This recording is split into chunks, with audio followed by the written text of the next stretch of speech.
ভূতের জঙ্গল বা সাধারণ বাড়ি কিংবা রাস্তা, ভূতের দেখা মেলে কবরস্থানে।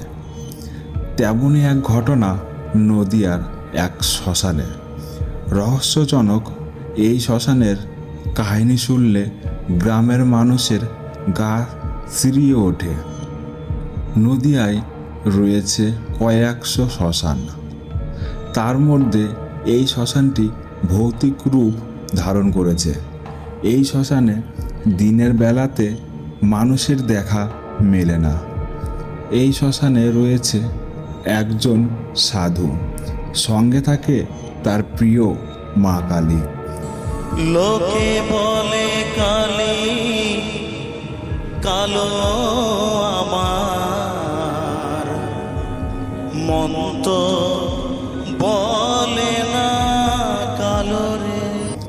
সেই সাধু একদিন হঠাৎ দেখেন মুন্ডহীন অবস্থাতে ঘুরে বেড়াচ্ছে ছায়া শরীর। তিনি সাথে সাথে মা কালীর পা দুটি জড়িয়ে ধরে থাকলেন।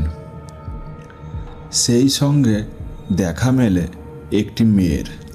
সাধু মেয়েটির মুখের দিকে তাকিয়ে দেখে চমকে ওঠে, কারণ মেয়েটির কবর দেওয়া হয়েছিল এই শ্মশানে।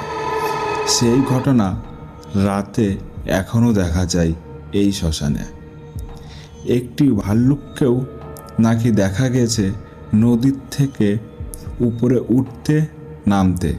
রাতে কুকুরের শব্দ শুনে সঙ্গে সঙ্গে অদৃশ্য হয়ে যায় সেই ভাল্লুক।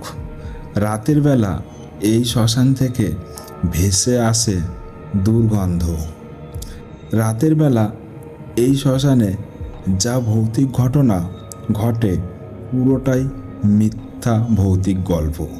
কারণ এই শ্মশানে রাতের বেলা যারা থাকে তারা সব মদ মাতাল ও জুয়ারি। এই যে জায়গার সত্যি ঘটনা, সেই জায়গার সত্য কথা বলে আমাদের এই চ্যানেল। ভিডিওটি শেয়ার করার অনুরোধ রইল।